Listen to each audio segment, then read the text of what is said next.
সারা বছর কেনাকাটায় রাজধানীবাসীর আগ্রহের কেন্দ্রে থাকে পান্থপথের বসুন্ধরা শপিং কমপ্লেক্স।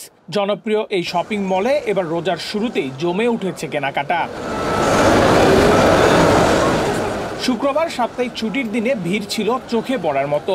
ঈদ ঘনিয়ে আসার সঙ্গে সঙ্গে ক্রেতাও বেড়েছে বলে জানান ব্যবসায়ীরা। প্রথম থেকে প্রায় 10 থেকে 12 রমজান পর আজকে আমাদের যে শুক্রবার আমাদের আসলে অনেক ভালোই চাপ গিয়েছে।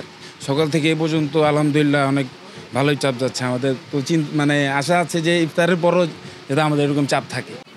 গত কয়েকদিনের তুলনা আজকে তুলনামূলকভাবে একটু ভালো,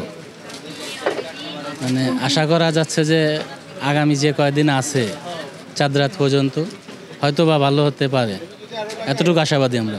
আলহামদুলিল্লাহ কালকে অনুযায়ী আজকে ক্রেতা অনেক বেশি আর কাস্টমারও বেশি দেখা যাচ্ছে আজকে। জুম্মার নামাজের পর বসুন্ধরা শপিং মলে প্রবেশ করে দেখা যায় প্রতিটি চলন্ত সিঁড়ি আর লিফটের সামনে ক্রেতা দর্শনার্থীদের ভিড়। পুরো পরিবার নিয়ে এসেছেন অনেকে। ঈদে পছন্দের পোশাক নিতে যেন ভুল করেননি কেউ। আমি এখান থেকে পাঞ্জাবি নিয়েছি, বাচ্চাদের জামা কাপড় নিয়েছি, আমার ওয়াইফের জামা কাপড় নিয়েছি, মোটামুটি ডিফারেন্ট সব ব্র্যান্ড একসাথে এখানে পাওয়া যায়, নন ব্র্যান্ড সব কিছুই থাকে এখানে।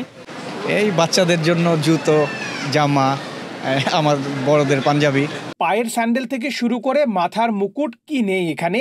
সুবিশাল শপিং মলে এক ছাদের নিচে আছে নানা ধরনের পণ্যের বিশাল সমাহার। আর সে কারণেই শুধু রাজধানী নয়, দেশের বিভিন্ন প্রান্ত থেকেই ক্রেতারা এখানে আসেন ঈদের কেনাকাটা করতে। নেহাল আহমেদ প্রান্ত, বাংলাদেশ প্রতিদিন।